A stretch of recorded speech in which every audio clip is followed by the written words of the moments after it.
The attic room of the frozen Fong Pak house always smelled of stagnant dust and the bitter scent of floor wax, but on this morning, the air was thick with something foreign, the milky, sweet musk of young shifters.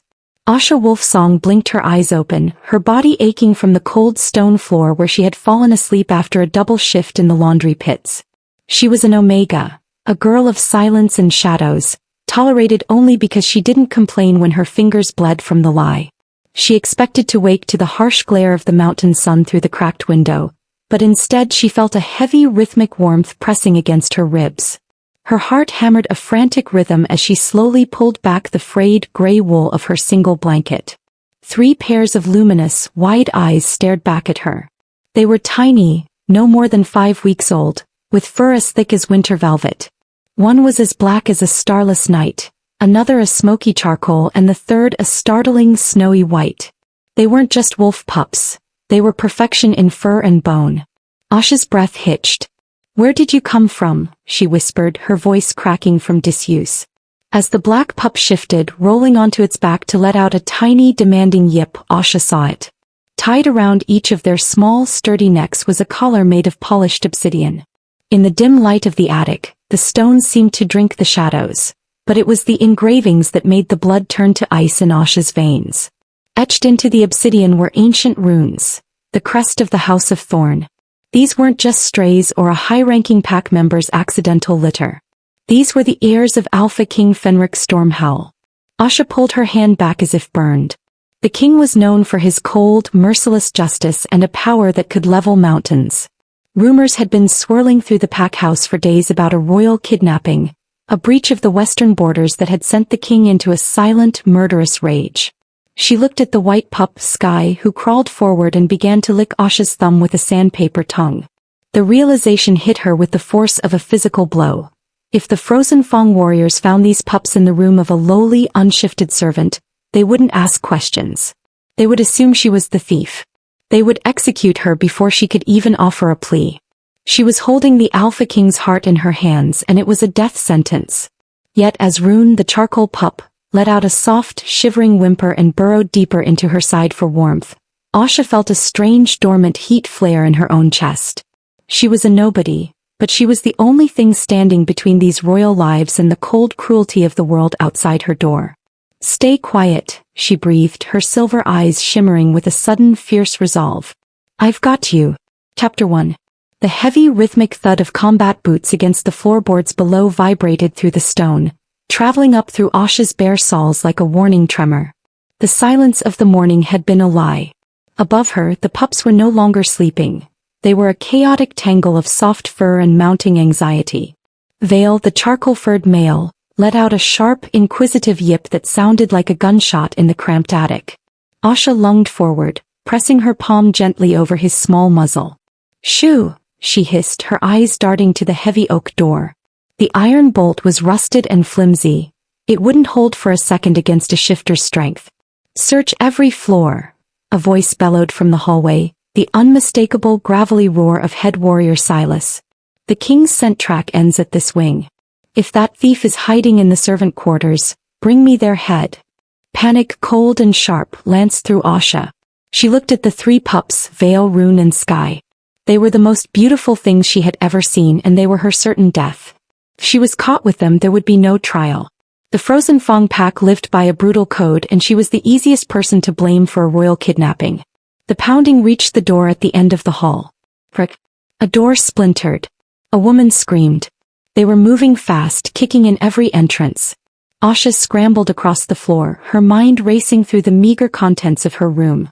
The wardrobe was too obvious. The bed was too low.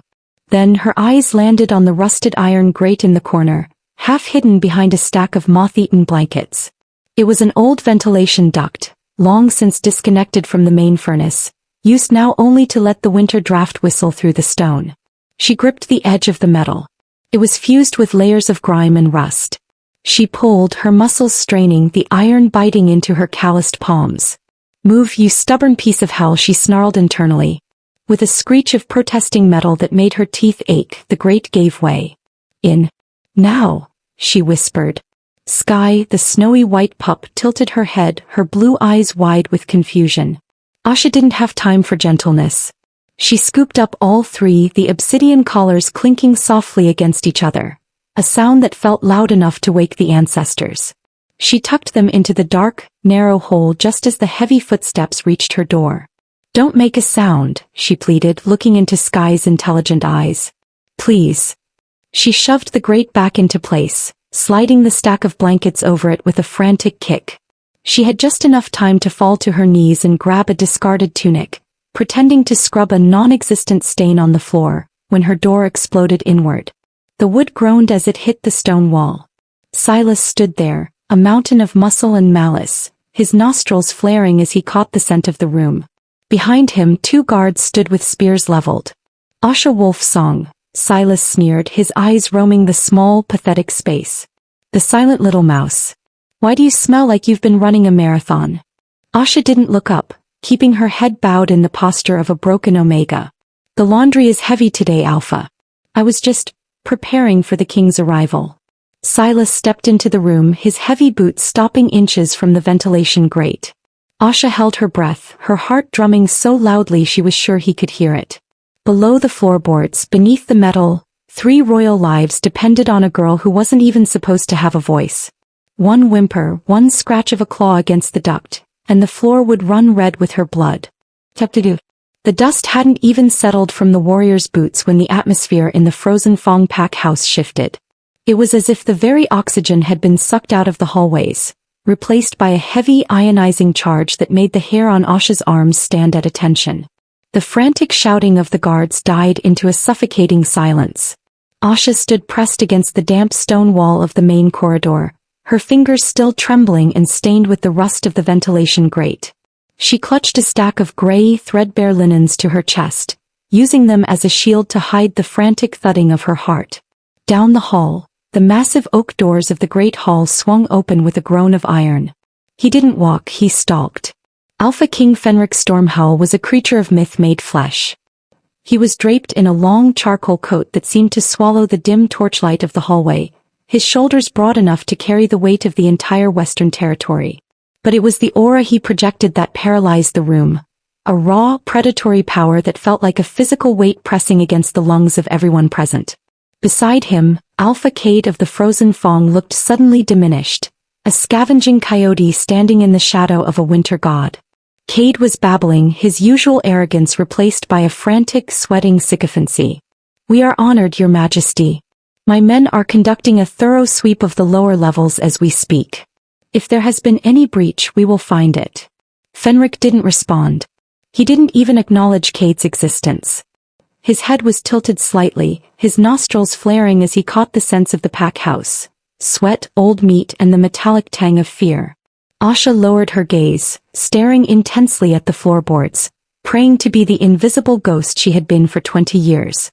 He was a nobody, a servant, an unshifted omega who didn't deserve a second glance. Then the heavy click of his boots stopped. The silence became absolute. Asha could hear the faint, muffled scratching of a pup's claw against metal somewhere far above in the attic, a sound that felt like a scream in the stillness. Her breath hitched. "You," a voice rumbled. It wasn't a shout but a low, resonant vibration that seemed to hum in Asha's very bones. She forced herself to look up, her silver eyes meeting his. For a fraction of a second the world outside that corridor ceased to exist. Fenric's eyes were a startling electric blue, the color of lightning hitting an ice sheet. They weren't just looking at her. They were stripping her bare, peeling back the layers of her servitude to look at the soul she had kept hidden in the dark. In that brief moment the king's pupils blown wide, his gaze raking over her dark, tangled hair and the defiant tilt of her chin. He didn't see an omega. He saw something that made his jaw tighten and his predatory stillness deepen. "Your Majesty?" Cade's voice broke the spell, sounding tinny and intrusive. "Is there something wrong with the servant? She's a half-broken thing barely worth." Fenric's gaze finally broke from hers, but the shadow of his presence remained, cold and lingering like a frost burn. He turned his back on Asha, his coat billowing behind him. "This pack smells of rotten secrets, Cade," the king said, his voice a lethal promise. "See to it that the secrets aren't yours." As they moved toward the strategy room, Asha collapsed against the wall, her knees finally giving way. The king's shadow had passed, but the electric sting of his gaze remained branded on her skin. He was looking for his heart, and he had nearly found it in her eyes. Chapter 3. The heavy rhythmic thud of combat boots against the floorboards below vibrated through the stone, traveling up through Asha's bare soles like a warning tremor. The silence of the morning had been a lie. Above her, the pups were no longer sleeping. They were a chaotic tangle of soft fur and mounting anxiety. Vale, the charcoal-furred male, let out a sharp, inquisitive yip that sounded like a gunshot in the cramped attic. Asha lunged forward, pressing her palm gently over his small muzzle. "Shoo!" she hissed, her eyes darting to the heavy oak door. The iron bolt was rusted and flimsy. It wouldn't hold for a second against a shifter's strength. "Search every floor," a voice bellowed from the hallway, the unmistakable gravelly roar of head warrior Silas. "The king's scent track ends at this wing. If that thief is hiding in the servant quarters, bring me their head." Panic, cold and sharp, lanced through Asha. She looked at the three pups, Vale, Rune and Sky. They were the most beautiful things she had ever seen, and they were her certain death. If she was caught with them, there would be no trial. The Frozen Fong pack lived by a brutal code, and she was the easiest person to blame for a royal kidnapping. The pounding reached the door at the end of the hall. Frick! A door splintered. A woman screamed. They were moving fast, kicking in every entrance. Asha scrambled across the floor, her mind racing through the meager contents of her room. The wardrobe was too obvious. The bed was too low. Then her eyes landed on the rusted iron grate in the corner, half hidden behind a stack of moth-eaten blankets. It was an old ventilation duct, long since disconnected from the main furnace, used now only to let the winter draft whistle through the stone. She gripped the edge of the metal. It was fused with layers of grime and rust. She pulled, her muscles straining, the iron biting into her calloused palms. "Move, you stubborn piece of hell," she snarled internally. With a screech of protesting metal that made her teeth ache, the grate gave way. "In. Now," she whispered. Sky, the snowy white pup, tilted her head, her blue eyes wide with confusion. Asha didn't have time for gentleness. She scooped up all three, the obsidian collars clinking softly against each other, a sound that felt loud enough to wake the ancestors. She tucked them into the dark, narrow hole just as the heavy footsteps reached her door. The air in the narrow duct was cold and smelled of iron and ancient soot. Vale let out a tiny, muffled whimper that vibrated against Asha's fingertips. She felt a pang of guilt shoving such delicate royal creatures into a hole meant for smoke and dust, but the alternative was a bloodbath. "Don't make a sound," she pleaded, looking into Sky's intelligent eyes, which seemed to hold a wisdom far beyond her few weeks of life. "Please, for your lives and mine, stay silent." She shoved the heavy iron grate back into its grooves. It didn't sit flush, so she threw her weight against it, ignoring the way the jagged edges sliced into her skin. She dragged a pile of discarded heavy winter blankets over the corner, kicking a stack of mending baskets in front of them for good measure. She had just enough time to fall to her knees and grab a discarded tunic, pretending to scrub a non-existent stain on the floor, when her door exploded inward. The wood groaned as it hit the stone wall with a deafening bang. Silas stood there, a mountain of muscle and malice, his nostrils flaring as he caught the scent of the room. He was a man who lived for the hunt, his eyes yellowed with a permanent, suppressed bloodlust. Behind him, two guards stood with spears leveled, their faces grim masks of duty. "Asha Wolf Song," Silas sneered, his eyes roaming the small, pathetic space. "The silent little mouse. Why do you smell like you've been running a marathon? Your heart is drumming like a rabbit's." Asha didn't look up, keeping her head bowed in the posture of a broken omega, her hair falling like a dark curtain to hide the frantic pulse in her throat. "The laundry is heavy today, Alpha. I was just preparing for the king's arrival. I didn't want to be found wanting." Silas stepped into the room, his heavy boots stopping inches from the ventilation grate. The floorboards groaned under his weight. Asha held her breath, her heart drumming so loudly she was sure he could hear it over the sound of the mountain wind. Below the floorboards, beneath the metal, 3 royal lives depended on a girl who wasn't even supposed to have a voice. She watched Silas's boots. One more step to the left and he would feel the unevenness of the grate beneath the blankets. One whimper, one scratch of a claw against the duct, and the floor would run red with her blood. "You smell of something sweet," Silas mused, leaning down until his face was uncomfortably close to hers. Like milk in mountain air. Not the usual stench of lye and sweat I expect from the help. I spilled some of the morning cream for the Alpha's breakfast. Asha lied, her voice a thin thread. I was trying to clean it up before it soured the wood. Silas grunted, his eyes narrowing. He kicked the mending basket aside, the very one she had used to hide the grate. Asha felt the world tilt. But instead of looking down, Silas looked at her hands, which were red and raw from the metal. Get to the great hall, Silas barked, losing interest as a louder crash sounded from the room next door. The king is arriving and every servant is to be accounted for. If I find you skulking up here again, I'll give you a reason to bleed that isn't from scrubbing. He turned on his heel, his cape swirling as he exited. Asha collapsed onto her haunches, her lungs finally taking in air. But she couldn't rest. The king was here and his children were hidden in the walls. She crawled to the grate, whispering through the metal. Just a little longer. I'm coming back for you. As she hurried toward the servant stairs, she didn't see the single tiny white hair caught on the splintered edge of the floorboards. A silent witness to the royal secret she now carried. The game had begun and the stakes were nothing less than the soul of the kingdom. Chapter 4. The heavy rhythmic click of King Fenric's boots against the attic floorboards sounded like the steady beat of a war drum. Asha stood paralyzed in the narrow doorway of her quarters, her hands tucked into the oversized sleeves of her servant's tunic to hide the raw, bloody crescents on her palms where the iron grate had bitten deep. The room felt smaller than it ever had before, the air thick with the scent of the king. A potent, intoxicating storm of ozone, crushed pine needles and ancient, terrifying power. Fenric did not look at her as he entered. He moved with a predator's economy, his gaze raking over the sagging cot, the single cracked wash basin and the pile of mending in the corner. Every step he took toward the back of the room made Asha's heart lurch. He was inches away from the blankets. He was inches away from the vent where 3 royal hearts were beating in terrified silence. You are the girl from the corridor, the king stated. It wasn't a question. His voice was a low rumble that seemed to vibrate the floorboards beneath Asha's feet.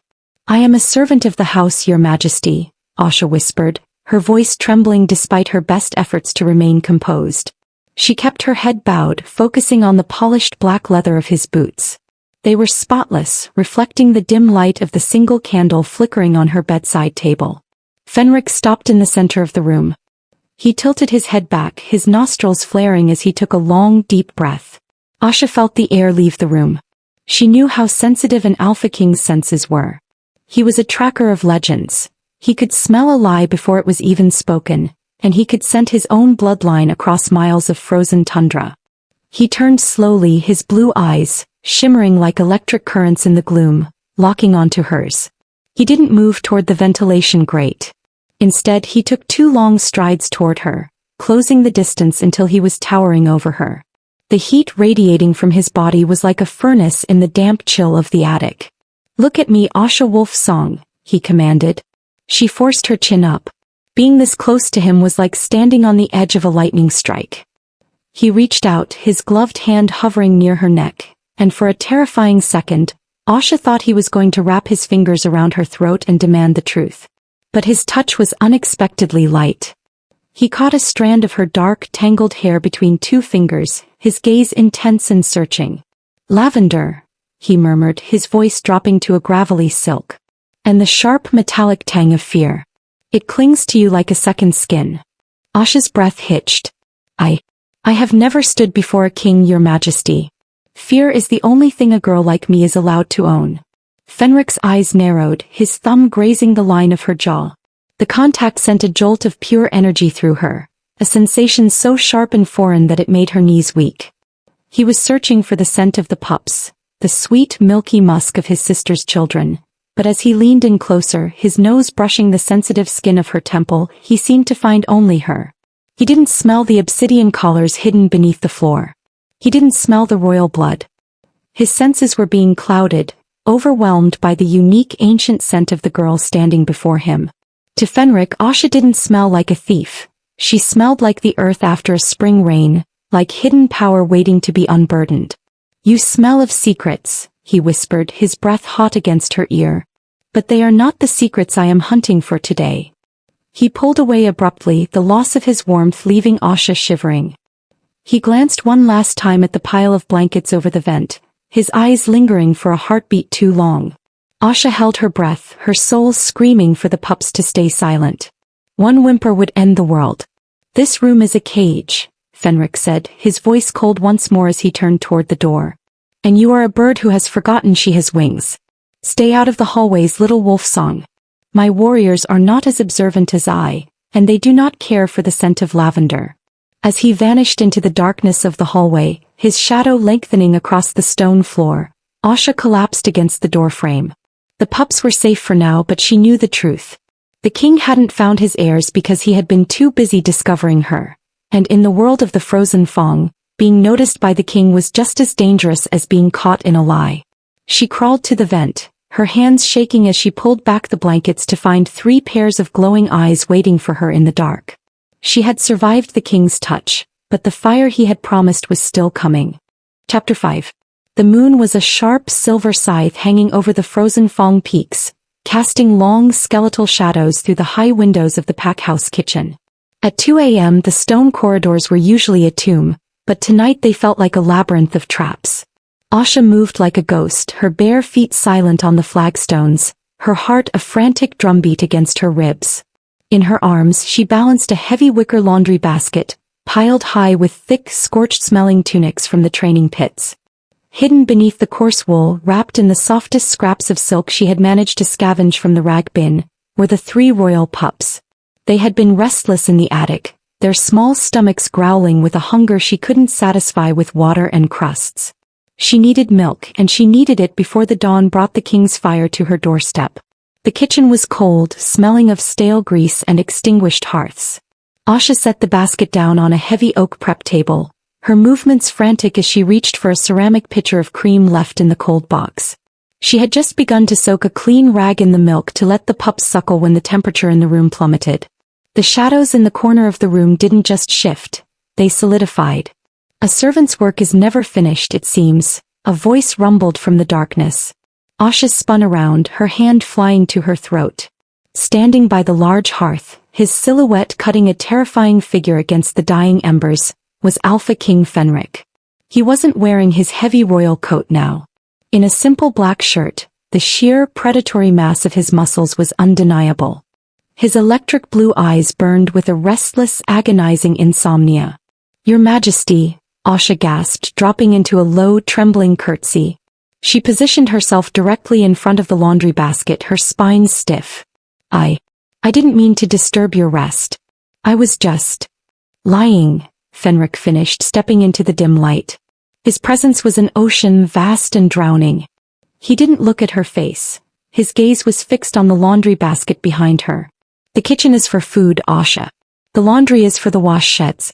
Why is an Omega scrubbing tunics at an hour when even the wolves are silent?" He moved toward her, his pace slow and deliberate. Every step felt like a hammer blow to her resolve. "You smell of that lavender again," he murmured, stopping so close she could feel the heat radiating from his chest. "But beneath it there is something else. Something frantic. Something familiar." Asha's hand drifted back, her fingers brushing the edge of the wicker. Inside, Sky let out a tiny, suppressed sneeze. Asha's blood turned to ice. She coughed loudly, a desperate scraping sound to drown out the noise. "I'm sick, my lord," she choked out, her silver eyes wide and pleading. "I've been working through the night to make up for my slowness. Please don't come closer. I wouldn't want to pass this fever to the king." Fenric's eyes narrowed. He didn't believe her. He reached out, his hand moving toward the edge of the basket. "You are a terrible liar, little wolf song. There is a weight in that basket that doesn't belong to cloth. Move aside." "No," she whispered. The word was a treason in itself. To defy the king was to invite death, but to move was to hand him the heads of the children he loved. "Please. Fenric." She used his name, a crime that should have seen her tongue removed. The king froze, his fingers inches from the wicker. No one called him by his name. It was a word reserved for a family he no longer had, or a mate he had never found. "Trust me," she begged, her voice cracking as she stepped closer to him, placing her small, calloused hand directly over his heart. She could feel the steady, powerful thrum of his life force. I know how this looks. I know the secrets this house keeps are dark. But I am not your enemy. I am trying to save what is precious. Please, just for tonight, look away. Trust me without seeing. Fenric stared down at her, his jaw working in silent fury and confusion. His wolf was screaming at him that the scent he hunted was inches away, but his heart, the part of him that had been deadened by years of war, was reacting to the touch of the girl with the silver eyes. He saw the raw honesty in her gaze, a fierce, maternal protection that didn't belong to a thief. For a long, agonizing minute, the only sound was the crackle of a single coal in the grate. If I find you have betrayed me, Fenric whispered, his voice a low, lethal promise, there will be no corner of this world dark enough to hide you from my shadow. He stepped back, his eyes never leaving hers. He didn't move the cloth. He didn't look into the basket. He turned and walked out into the moonlight, leaving Asha shaking in the dark. She slumped against the table, the pups finally beginning to stir beneath the wool, unaware that their silence had just chosen the woman who would one day rule beside the king. She had committed treason to save his heart, and for the first time, the king had chosen mercy over the hunt. Chapter 6. The courtyard of the frozen Fongpak house was a spectacle of cruelty disguised as tradition. Under the midday sun, the air shimmered with the scent of expensive perfumes, polished leather and the heavy, predatory musk of the elite. The Luna trials were intended to be a celebration, a chance for the daughters of the high-ranking nobility to prove their worth to Alpha King Fenric. But to Asha, standing on the periphery with her head bowed and a heavy wicker basket balanced on her hip, it felt like a gallows. The peacocks, as the servants called the noblewomen, paraded across the stone dais in a riot of silks and jewelry. Chief among them was Tiffany Rowe, the daughter of a wealthy border lord. She moved with the lethal grace of a hunting cat, her eyes constantly tracking the king where he sat on a raised dais, his expression a mask of bored ice. Asha gripped the handles of her basket until her knuckles turned white. Inside, Veil, Rune and Sky were buried beneath a thick layer of royal-grade linens she had been tasked with delivering to the high table. The pups had been sedated by a drop of lavender and chamomile, but she could feel their warmth radiating through the wicker. Every time a guard walked past, Asha felt the phantom edge of an executioner's blade against her neck. "You there? Omega." The voice rang out like a whip crack. Asha froze. Tiffany Rowe was stepping down from the dais, her silk skirts sweeping the dust. She was smiling, but it was a jagged, ugly thing. She had noticed the way King Fenric's gaze had flickered toward Asha more than once during the ceremony. To a woman like Tiffany who lived for status, a servant catching the king's eye was a transgression that required blood. "The king's table is missing the ceremonial silk runners," Tiffany announced, her voice carrying across the silent courtyard. She gestured to Asha's basket. "And you've been standing there like a gargoyle for 20 minutes. Bring them here." I was told to deliver them to the head housekeeper first, Lady Tiffany," Asha whispered, her heart hammering against her ribs. She tried to take a step back, but two of Tiffany's sycophants moved to block her path. "I am the future Luna of this territory," Tiffany hissed, leaning in close enough for Asha to see the malice in her painted eyes. "When I give an order, you obey." Tiffany reached out, her fingers clawing at the edge of the basket. Asha pulled back, a desperate, instinctive move that only fueled the noblewoman's rage. "What are you hiding, you little rat?" Tiffany's voice rose to a shriek, drawing the attention of the entire court. Even Fenric stood up, his electric blue eyes narrowing as he sensed the shift in the air. "Is this where the silver went? Is this where you've been stashing the scraps you've stolen from our plates?" "Please, my lady, it's just laundry," Asha begged, her voice breaking. "Then you won't mind if I check." With a violent, predatory lunge, Tiffany didn't just reach for the linen. She grabbed the bottom of the wicker basket and flipped it with all her shifter strength. The world seemed to move in slow motion. The heavy linens tumbled onto the cobblestones in a heap of white and gray.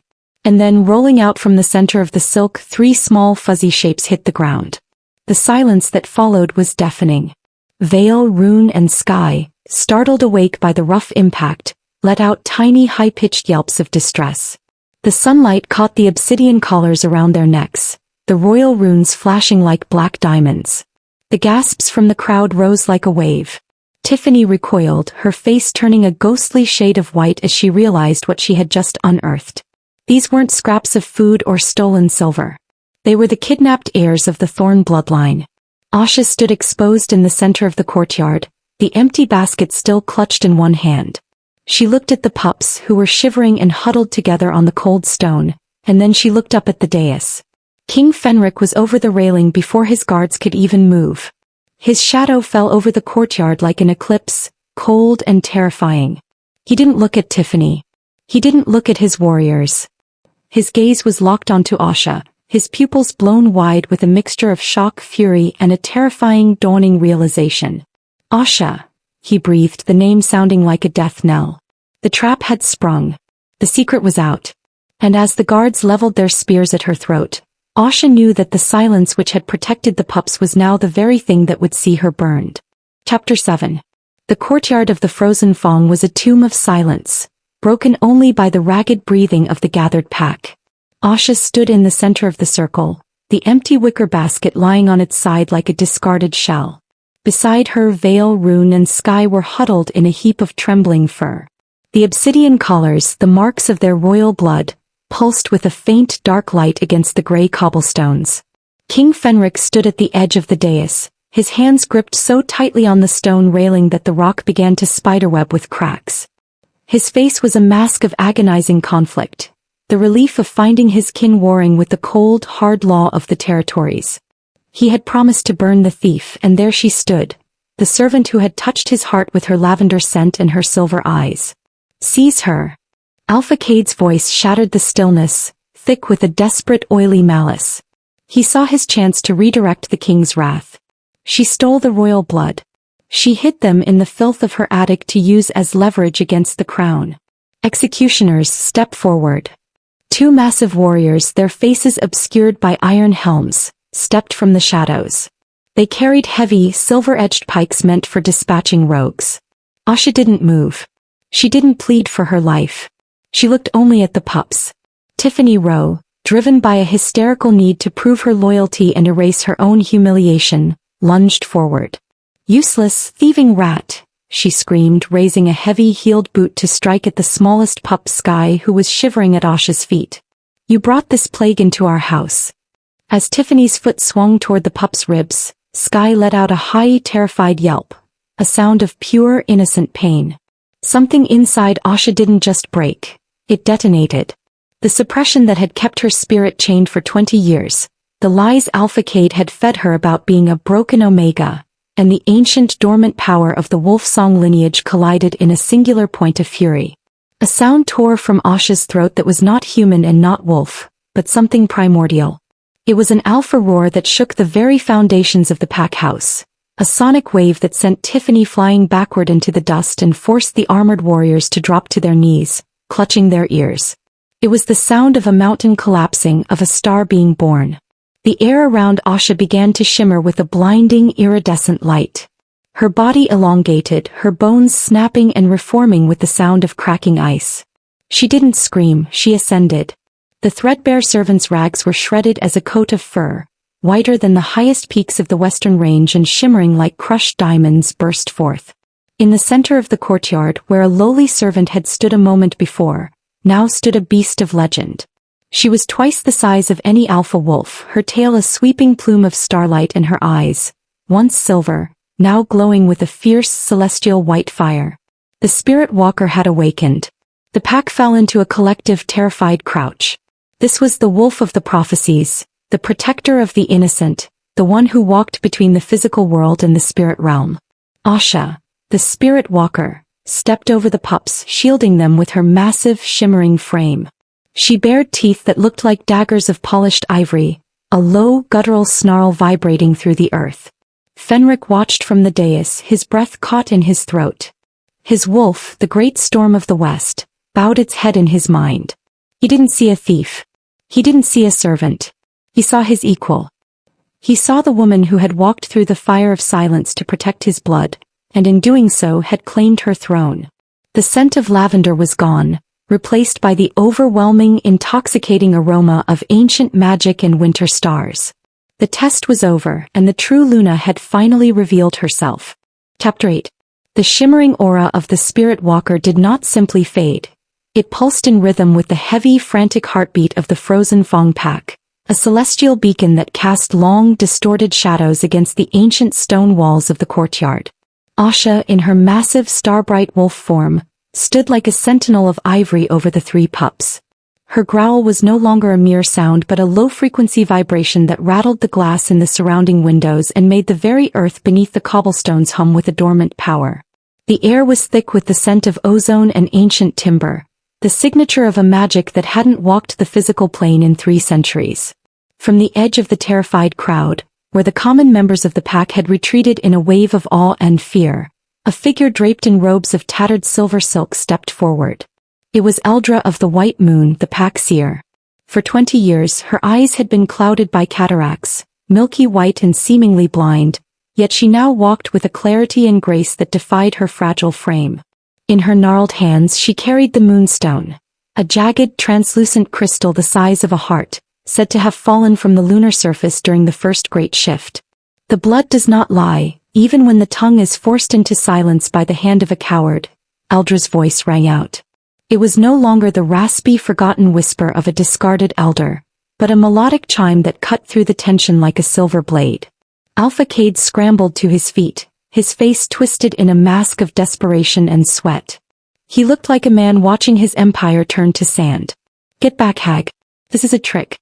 A hallucination," he screamed, his voice cracking. That beast is a monstrosity, a rogue's curse brought into my house by a thieving servant to bewitch the king. Warriors, kill it. Kill it now." But the warriors did not move. They looked at the giant white wolf, then at the glowing stone in the seer's hands and finally at King Fenric. Fenric moved then, a blur of shadow and cold fury that ended with his hand clamped around Cade's throat. He didn't shift, he didn't need to. The sheer alpha pressure radiating from him forced the surrounding guards to their knees. His electric blue eyes were fixed on the spirit walker with a mixture of reverence and raw, possessive heat, but his words were for the man gasping for air in his grip. "Let the seer speak, Cade," the king rumbled, his voice a tectonic shift. "Or I will rip the truth from your throat along with your windpipe. My pups are safe because of her. My heart recognizes her. If you speak one more lie, I will end your line before the seer draws her next breath." Eldra approached the spirit walker. To any other human, the giant wolf would have been a vision of terrifying power, but the seer looked upon Asha with the tenderness of a mother. She held the moonstone aloft, and as the crystal drew near Asha's glowing fur, the air began to hum. It wasn't a sound but a song, a haunting ancestral melody that resonated in the marrow of everyone present. It told of starlight, of deep forbidden forests, and of a lineage of kings that had been betrayed in the dark of night. "The moonstone sings for its true master," Eldra proclaimed, her sightless eyes turning toward the sky as if she could see the very stars in midday. "It recognizes the resonance of the wolf song blood.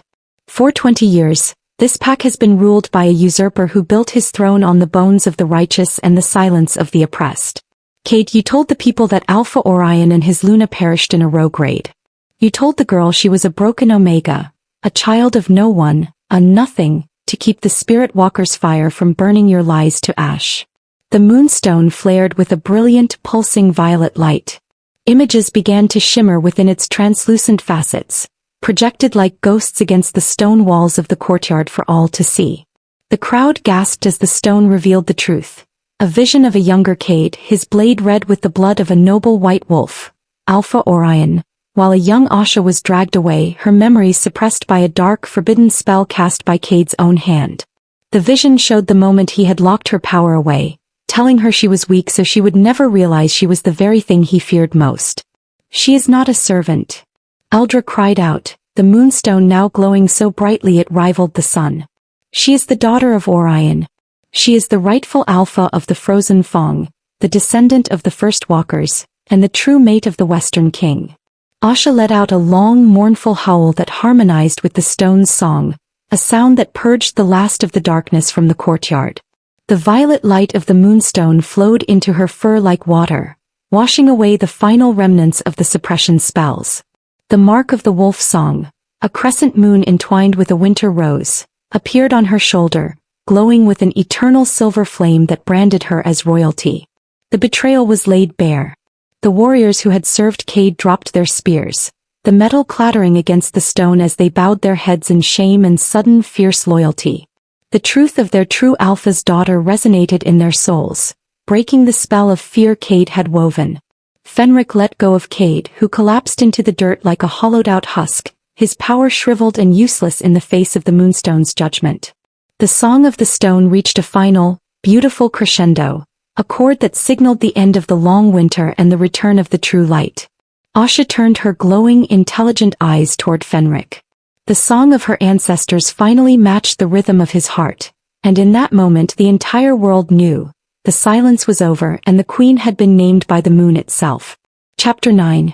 The violet glow of the moonstone finally began to soften, receding into a gentle rhythmic pulse that mimicked the heartbeat of the land itself. The heavy, suffocating atmosphere of the frozen Fong pack had been scrubbed clean by the Spirit Walker's light, replaced by an air that felt crisp, new and heavy with the scent of pine needles and coming rain. Asha stood in the center of the courtyard, her massive white form shimmering like a mirage. Slowly, with a grace that felt like the unfolding of a winter flower, the light began to draw inward. The towering, majestic wolf shifted, the air around her rippling with heat, until Asha stood once more in her human form. She was no longer the bedraggled servant in rags. Though her clothes were torn, she carried herself with a quiet, undeniable sovereignty. Her silver eyes were clear, bright with a wisdom that had been buried under years of Cade's psychological chains. King Fenric moved before anyone else could breathe. He stepped toward her, his heavy boots silent on the cobblestones. He didn't stop until he was inches from her, his shadow enveloping her. He reached out, his hand hovering near her cheek, his electric blue eyes searching hers for any sign of the broken girl he had first met. "Asha," he whispered, his voice thick with an emotion he had never allowed himself to feel. "The Spirit Walker. The rightful queen." Asha didn't flinch. She leaned into his touch, her hand coming up to rest on his forearm. "The silence is over, Fenric. I remember now. I remember everything." Beside them, the three pups, Vale, Rune and Sky, began to whine. The trauma of the day, combined with the proximity to the moonstone's raw power, was triggering something within them. Their small bodies began to glow with a soft, golden radiance. Fenric stiffened, his protective instincts flaring, but Eldra the Seer stepped forward, a serene smile on her aged face. "Let it happen, my king," she urged.